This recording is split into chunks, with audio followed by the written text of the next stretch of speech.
na ça parce que mbula kami te zozo kami te mbula banda makasi no to mbula to to aussi bien ba o eleki te mbula zo ya so za et comme to ça ba konza ki musa ba accélérer en mouvement biso to baki elengesa elongo eti ekombo lange komi Fati Béton depuis novembre là tu as comme une année mais ça pour une année 6 mois.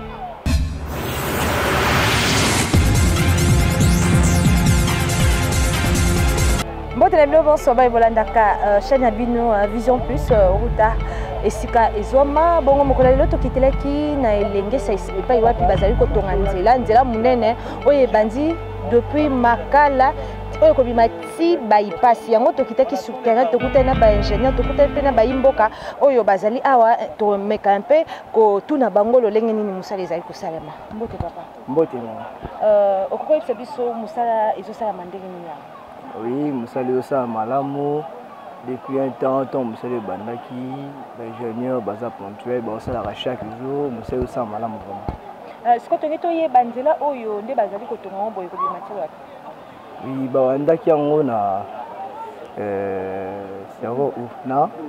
na Ngunza, et au Matina bypass Malamo. Là, on est aussi dans la Kunzamboka. Oui, là, on est ça parce que Mboula, Kami Tezozo. Quand tu as moulé au banda makasi no to bambola to to aussi bien ba o eleki te bité moulé zo ya so ezande et comme to ça ba konza ki musa ba accélérer en mouvement parce que depuis ba bandi et mo ba lembaki mais toi pour ça ba accélérer musa là vraiment ici là donc on est tout ça. Maman ko bakisa nini pona musala o ezali ko salima awa na nzela. En tout cas, bonjour. Problème langa pene za pena elenge so pene za pena eza nzela mo pena munene parce que banda uta mama emo e matati bypass toza na posa nango pena esila parce que mbula ndezo ya maibo esekulaka pena makasi parce que nde basali bosoki mbula ekuti yango ekozipa bateraso yango toza pena topesi maboko na bakonza mboka baza kotala nzela oyo basala tout et tout ingénieur basisa nzela oyo parce que po tozala bien. Mbote papa. Mbote. Toko tudo mutuna lolenge ni misai za kosalima. Bon, en tout cas, Moussala Pena, côté façon de salima, ils sont trop lents. Na évité que ceux qui montent à côté na kikozo, vous payez cantine mobimbaki à ce qu'on n'est qu'à miso. Abimi mbalamoga lobi que ote na ce qu'on nous autres mobi. Tout le monde a remarqué, tout le monde a boulot de salima. Kuna mais ah bah travailler baza côté yo, baza na forme gars neti, on dirait équipe à balle. Et ça là même sous quoi 22 joueurs. On se bat 11 joueurs, mais c'est comme ça que ça le mandé. Comme le voit bilanga au Tony. Mais tu sais na moko ya ba ingénieur, il y a 10 constructions et bien biso été musala o isa pona une année 6 mois. Ba bi dans une année 6 mois parce que ba banda ki on en novembre ba ko sa une année donc batika na 6 mois pona sisa musala yo moni ndenge. Bon, en tout cas, ngai tous on a pour ça secteur européen bonga.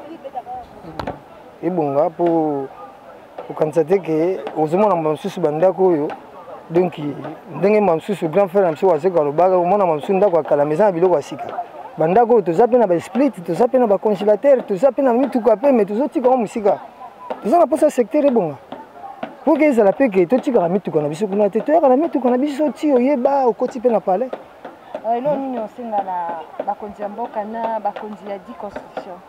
Bon en tout cas nasengi na bakonzi ya mboka ba aider bango po bango bazopesaka raison na bango ke bazozwele côté o te bapesi biso te selon na baninga mosusu nde tozotuna o te bapesi biso eloko te o toza boye ma sikoyo tozoyeba te soki bakonza mboka bazoyede bango te oto bayebisa biso bato ya secteur oyo tosala bacotisation po topesa bango basala nzela po tosala posa nzela tosengi na mokonzi ya mboka en tout cas bon alimbisa biso asalisa biso nzela apesa bango mbongo po tozalaka me malamu. Mama toyetuno mutuna lolenge nini misala awa ezali kosalema? En tout cas misala ezosalama kitoko tosepeli vraiment et merci pour na papa Fati Félix ndenge bina a raisonner biso na nzela ya makala tozalaki na ba souffrance mosusu komona donc nzela eza kitoko te nzela eza bizarre il faut tokata tokende balandu margengai awa nani bachelinga étage te mais quand même ça va nazosepela mingi et ndenge apesaki papa a dit tokutanaki na ye mpe tosololaki ndenge abukaki douche ekosala eloko te parce que azobongisela biso place kitoko mosala ezomarche kitoko. Le problème eza kaka biso na makala eza kaka likambo kino babongisela biso mai ya malamu et puis courant ezala malamu et asuka na kobakisa ezali sécurité po sécurité soki ezali kote oyo ya bien okomona bano bazosalaka makambo pamba oyo po tokomwa na angele ya komibatela basake partout kolinga okende boye po mosala ezosalama eza mosala moko ya présidence e mingi ya koloba eza te yango biso tolobaki elengesa elongwe eti ekombo yango ekomi Fati Béton parce que ye lokola araisonné biso araisonnaki peuple donc en tout cas na remercier et bye bye. Bino moko bozali kolanda bongo toza sur terrain tozali na bayimboka toza pina ba ingénieur to komeka mpe ko beta masolo na ingénieur to tuna soki délai ya misalo eza pour combien de mois ti ici la mukolonini kaka ndenge na lobaki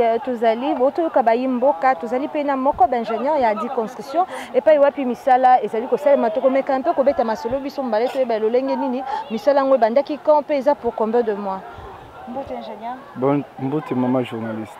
Tolingi toyeba misala oyo bobandaki yango uta mwani. Bon, tobandaki yango depuis novembre. Là, toza comme une année, mais ça pour une année 6 mois. Tobandaki tout d'abord quoi attaquer ba point chaud, tel que na sekuna mafuta et toza déjà na ba 80% ya pour atteindre à niveau fini à ba point chaud. Après ça maintenant tu kokota ba point où ils allaient sous pas cité pour na rosala. Bon, namoni nzelango bobandi wapi pe ko bimati wapi. Bon, nzela to bandi banda croisement elenge sa Kasavubu. Donc banda Mariano ti robimana bypass. Et ça pour combien de mois en fait? C'est pour une année 6 mois. Une année 6 mois. Bon, na yoki ba population lobby bazali ko senga bokende un peu mbango parce que ceux qui mbula ye, ceux qui mbula bandi, est-ce que vous êtes sûr na une année 6 mois wana musala ko sila na ba mbula o bandi? Ouais, maman, population azalaka kaka boye, akoluba mbangu po azana posa eloko azosala esila. Ezaka nde tozala na bino ba mama bozala na bana na ndako yo yebi ndeni ozolamba be mwana olukaka kaka ebela mbangu. Biso toyebi eloko nini tozosala. Et puis toyebi toza na planification na biso très bien oyo toza ko enregistrer retard moko te.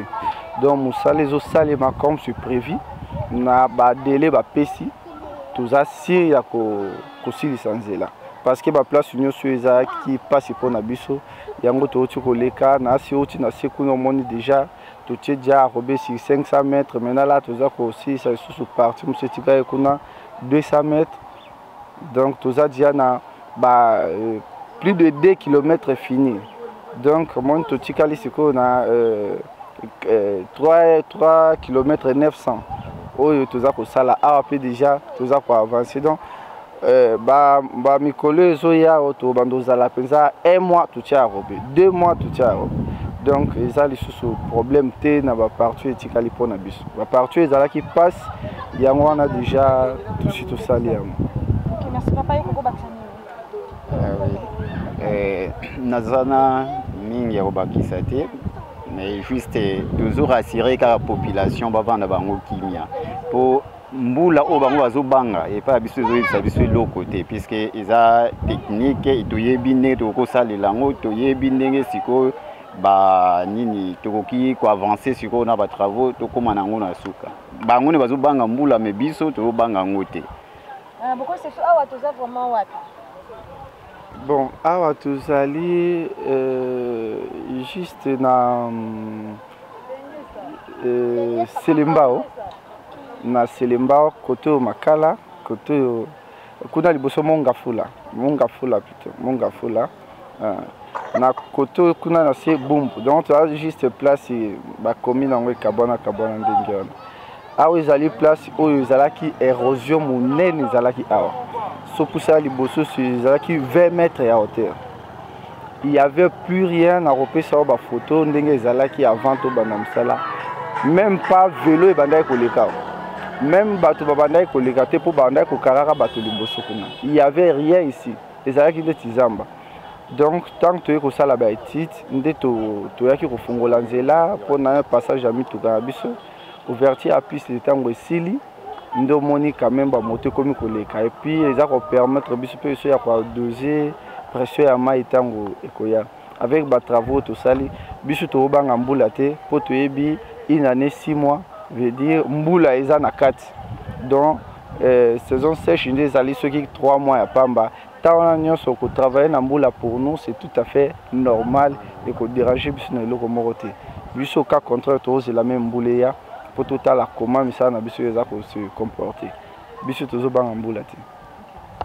Kaka nde toyese bino balobi toza liboso na ngai eza monga fula pembeni na nga boye eza selembawu et puis na ngambo boye eza makala toko continuer il faut tozonga lisusu ti kuna na elenge sepai wapi misala ngo ebandi côté ici babandi kotia goudron po tozwa suite ya kopesa bino lisusu na oyo etali misala tokosenga kaka merci na bandeko adi construction parce que on s'attendait pas que nzela oyo mituka ekokoleka parce que je naimi yebi su na ya série moko awa na yebi na oyeba ngo lisusu te parce que tant na yaka awa ezaka érosion mais koka moi et comme vraiment nzela il faut vraiment koyesa bango bravo mais botika la brancher tozali ko continuer toko matikuna na suka pona kopesa bino ba détail mususu.